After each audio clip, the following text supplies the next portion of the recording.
Hello, renovators. So today I'm doing something a little bit different.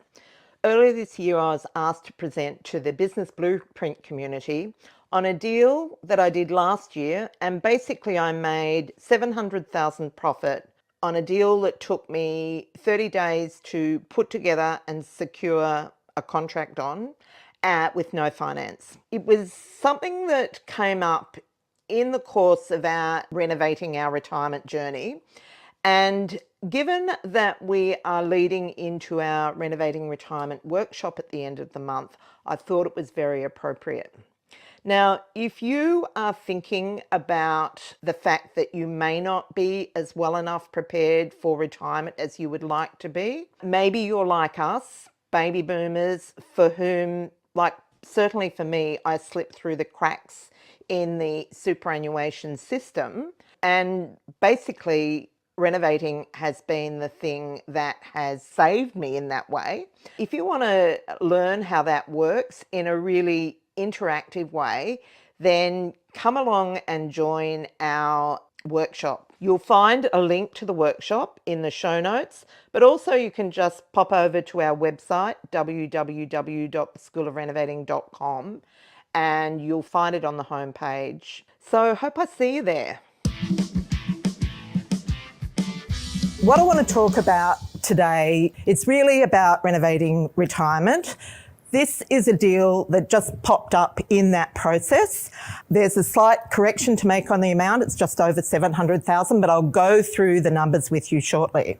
So firstly, whenever you're doing anything with property, you need to get advice that relates to your personal circumstances. I know this message has been shared more than once over the last 2 days, but it is critically important because you're talking about sums of money that you're not used to dealing with generally, and so you need to make sure that you get advice that relates to your personal circumstances from your property accountant, from your financial advisor, your finance broker. So we've had an incredible lineup of experts in this presentation over the last 2 days. So if you don't have a team, you're in a great place to put one together really quickly.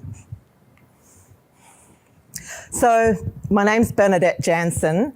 I have been obsessed with renovating for over 30 years. I have a little motto that we solve life's problems with renovating.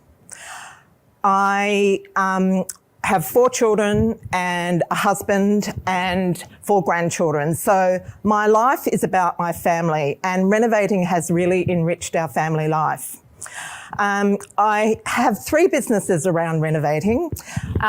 2 of them I started from scratch, the School of Renovating and She Renovates. And I did that with the support of Stephen, who is has been a commercial project manager building hospitals until recently when he retired, and our son David, who is an architect and is also a member in Business Blueprint.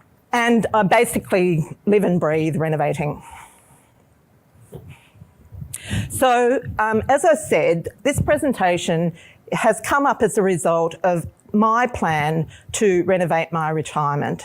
And I really feel that everyone has the capacity to create the retirement of their dreams, as long as they, as everyone else has said, set their goals and take actions towards that. I'm really curious to know where you sit with this now. So if you could just select one of the points here and pop it into the chat box, that will give us an idea of where you're standing at the moment. So do you not plan to ever retire? Are you all good? Your plans all mapped out? Are you planning to downsize your lifestyle so you won't need so much money? Are you confident that your super will take care of you? Are you thinking you might get an inheritance? Are you too far away from it to think about? Or is that only for old people? Which one are you? So I'll have to rely on you to give me a bit of feedback, Dale.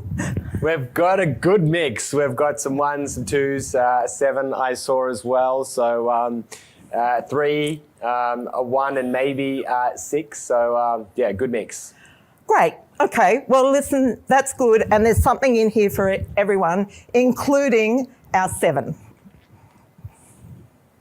So what I'm going to be talking about is in particular one deal opportunities. So this came along as both an opportunity and a challenge. So I'll be sharing those details. Leveraging your family home, downsizing profitably, getting into your first deal, overcoming funding challenges, and speeding up process by stacking strategies. Now, the first lesson that I want to share with you is that you have to be on the court to get results. So a lot of times we spend a lot of time in our heads, come to these events, get inspired by them, but never actually get out there taking action. I completely agree that education is power, but it's only power if you act on it. So getting on the court means that once you get started, opportunities start to open up for you. And it's a bit serendipitous, and that's how I really like to look at my property journey.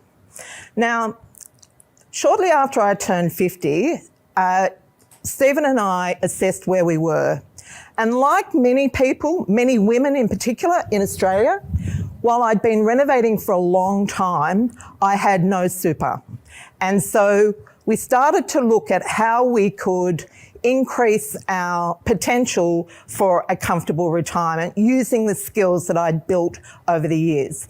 We already had a line of credit set up against our family home, the equity in our family home, which we used to do our projects.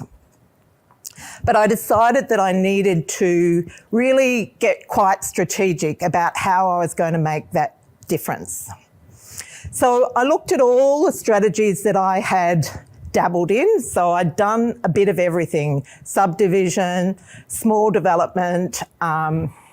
We moved a house and moved a waterway once to create a block of land. We'd done structural renovations, historic renovations, cosmetic renovations, apartments, houses, you name it, we'd done it. But I came to the decision that I had two really big opportunities in what we had. The first one was our family home and downsizing. We'd planned to downsize. And for those of you who haven't thought about it much, downsizing is an incredible opportunity to really push up your asset base, like increase the amount of money that you've got in your retirement savings, if that's what you're saving for. So that was the first thing. And I also wanted to create more income from property. And so I thought that development was the best way to do that because, as Amanda mentioned, it didn't require a lot of my time. And I was busy with our kids, with our grandchildren, and building a business. And I wanted to be able to know that that was happening in the background. So I bought one property. So basically we had a line of credit on our home. I bought one property, which was a warehouse in Redfern, which would be our downsizer. And one of the principles I like to follow is buying it before you need it, because then you have the property growing in value while you're waiting to do what you want to do. So bought that property, it was 1.3 million, and I bought it in Redfern. We really wanted to downsize to Paddington, but I thought Paddington's a bit, it's reached its potential. I really should be looking for an emerging suburb. And believe it or not, at that time, that was Redfern. And so we bought that property, we renovated it enough to increase its income so it wouldn't encroach on our cash flow. And we were able to spend $150,000 on that property, and then it returned us about 7% in long-term rent. The other thing about that property was I made sure that I got something that had a separate dwelling for income potential. So the ground floor of the warehouse is a separate dwelling, which, so we had income even when we were living in the home. And then, of course, the development side. Now, getting that not to eat up our money was more of a problem. So it was a 1,200 square metre block. We paid $825,000 for it because the zoning laws had just changed in the suburb in Western Sydney, and so prices had gone up a lot. Had a house and a granny flat on it, but it was only returning $20,000 a year in rent. So at that stage, I was falling in love with Airbnb. So I thought, okay, so I'll put it on Airbnb. But when I went to analyse the potential, there was not enough data. And so for those of you who are interested in checking whether your properties will increase in return if you put them on Airbnb, there's a site called AirDNA. And what you do, you don't even need to have a paid account, you can just have a free account. You go to that site, you go to the Rentalizer, which is, sorry, I'm pointing at the screen, I hope everyone knows. Yeah, so which is down the left-hand column. You punch in the address of the property and the number of bedrooms, number of bathrooms, and that will tell you, based on the data from properties around there, what the income should be. But at that time, there was not enough data, so I had to dig a bit deeper. So what I did was to post a test listing. So I put up a pretend listing to see whether there was demand, and there was. And so I was able to go with Airbnb, so that instead of earning $20,000 a year, I was earning $40,000 a year, and that helped to cover those holding costs. As a side note, it was a house in Granny Flat. We accommodated 12 people. And so we accommodated most of the Olympic sport teams because they'd come there to practice at the water sport venues at Penrith. We hosted equestrian teams, golf teams, motorsport teams. It was very interesting. Except that COVID hit, and that pretty much put an end to Airbnb in that property, and it started to look a bit like a wasteland. And also at that time, Stephen announced that he was going to retire. So I thought, okay, I better get going and get that development done. So who's the first person that you speak to if you want to do a development? I'm hoping after the 2 days you'd know exactly who that is. Can someone type it into the chat box? What's the professional you need to tell you what you can do development-wise?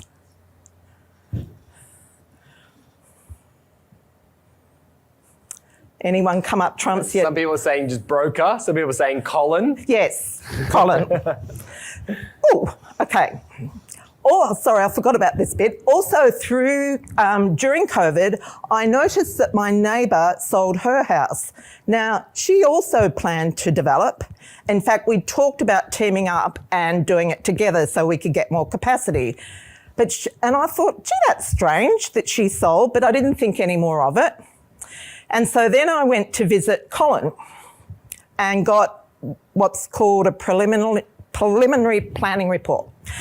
And basically what he told me, or his team told me, was that during COVID, during the bushfires actually, the council, Parramatta Council, actually pushed a law through that changed the requirements for multi-dwelling developments. And so now, if you wanted to build townhouses, you needed 22-metre frontage. Now, most properties in that suburb have frontages of about 18 metres. So that put an end to developing it into townhouses, unless I bought another block. Excuse me.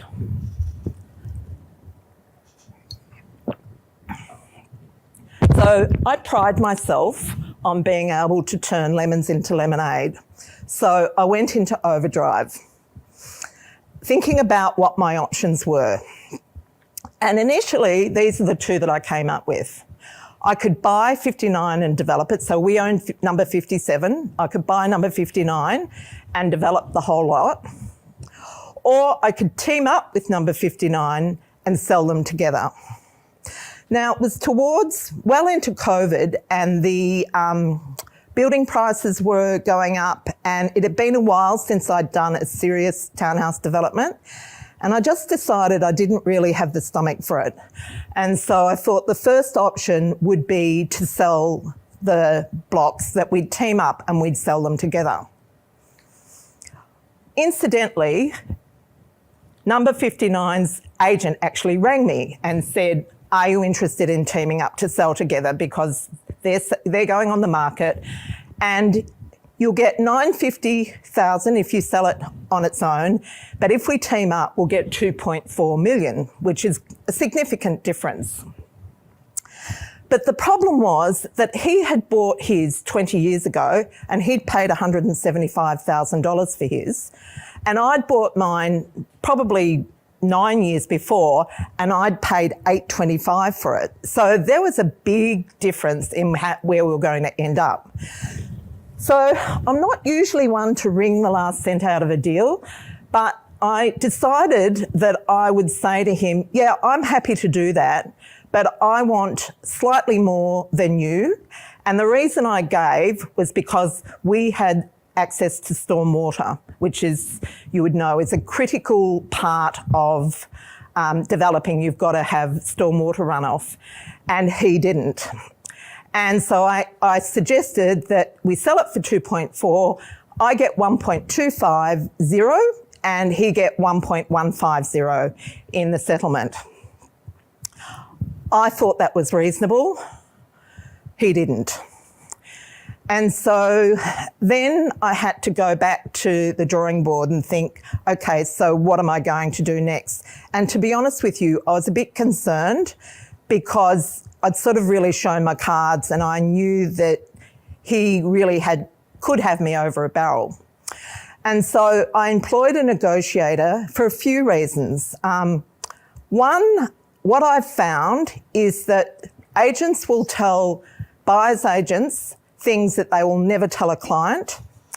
And two, as a woman in that scenario, often you pay the woman tax. So I really wanted to make sure it went well. I employed a negotiator to negotiate the purchase. Yes, I expected him to hold me over a barrel. So we agreed that we'd offer $950 for a start and see what happened. And we were willing to go up, a reasonable amount. We couldn't believe it. He accepted $950,000. And so we paid the full 10% deposit straight away to make sure we had it secured. So I paid $95,000 out of that line of credit. But then I had to think about it and I came up with a third option. And I thought, because there was a tenant in there for 4 months, I thought, if I can get enough time to package them up and sell them, I don't need to get finance and I don't need to settle on the property. And so that's what I set about doing. So firstly, I asked my negotiator to go back to the owner and ask him if he was willing to allow a 4-month settlement, and I offered to pay $10,000 for that. Now, I probably could have got it for nothing, but there was a lot riding on it and I wanted to sweeten the deal and make sure there was no question of him not accepting it. And of course, that was like worth 6 months' rent, so of course he said yes. So then I wanted to sell it quickly because I hadn't organised finance and I didn't intend to. So I then went to my negotiator and asked him to be a seller's advocate. He took on that role, and what we agreed was that he would ring all the local agents and we'd package it all up as one deal. He'd ring all the local agents and he would see if they had any developers to buy it.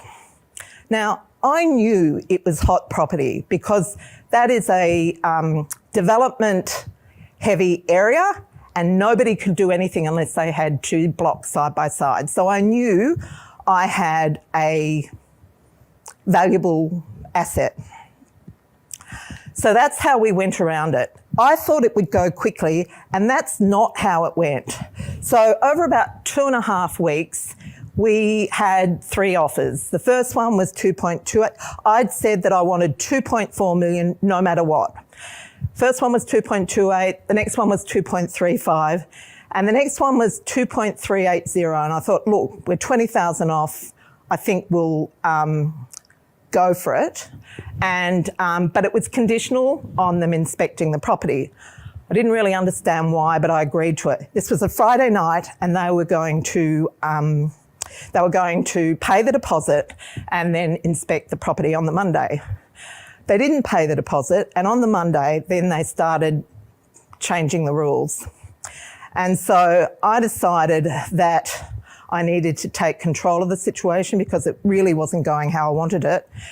And so I had a conversation with my seller's agent, and he started to tell me I was being unreasonable. I asked him to pull we weren't going to go ahead with that. We needed to find a way of getting our price. And when he told me that I was being unreasonable, I realised that he wasn't as invested in the process as I was. So I thought, I just need to check that I am being reasonable, because it's a really common thing for vendors to be unrealistic about what they expect for their properties. And I wanted to make sure that I was being realistic and I wasn't frustrating the process. So I thought, where better to start than with the guy that sold the house next door. So I rang him and said, this is what's happening. Am I reasonable in expecting 2.4 million? And he said to me, one, that my agent hadn't rung him, and secondly, that he could get me 2.4 million unconditional any day of the week. So I thought, okay, within 24 hours, he was back. And he had an unconditional offer for 2.5 million, so an extra $120,000, which I accepted, and we cracked champagne. It seems a little bit surreal because that's the most money I've ever made in a deal, but it really just unfolded. And I think when I say get onto the court, it's really about getting educated, being able to recognise deals, because clearly my neighbour didn't recognise it, and then being able to make the most of them. So these are the numbers. So I paid $825 for one property, $950 for the second, but didn't finance it, only the deposit. I paid an extra $10,000 to have the 4-month settlement. So the whole lot cost me $1.785. And sold both of them for 2.5 million, which left 715,000. However, the costs on that deal amounted to 130,000. So there were 2 lots of stamp duty and the agent's fees, which came to that much. But even so, it was an enormous amount of money and a very exciting thing to do. So just some tips. First one, get on the court. Second one, build a brains trust. Because if you don't have people around you that are in the property game, you know how Jim Rohn says you're the average of the 5 people you spend the most time with. You sort of gravitate down to the common denominator. So you want to build a brains trust of people who understand what you're doing and are able to advise you intelligently and pull you up. So when I was in that, the first conversation when I discovered that the guy next door was ready to sell, I was really too busy for it. I was in a Business Blueprint Wealth Summit, watching the Wealth Summit, and I was trying to run my business through Slack at the same time, and I was just really distracted by it all. And I had a chat to Jo Vadillo, who's one of my property besties. Many of you would know her. And she said to me, I really think you should take notice of that deal because I think there's a lot in it. And she was absolutely right. So having a dedicated brains trust is essential. For deals requiring, land transactions, you must have a town planner to help you navigate the planning laws. You want to know the value of what you are selling, so being really clear about the value. And often for people selling deals, that's hard because they get emotionally attached to it. Don't abdicate responsibility to a professional. It's fine to let them do their job, but you really still need to keep your eye on the ball. I've seen this also with students using buyer's agents, ending up buying things that are really not that great because they have abdicated all the due diligence to the buyer's agents and not gone through the numbers themselves. And the last one is don't think that everyone thinks like you. Okay, so be open to possibilities. So when you're putting a low offer in and you're sure they're not going to accept, sometimes they do. So just really try things out.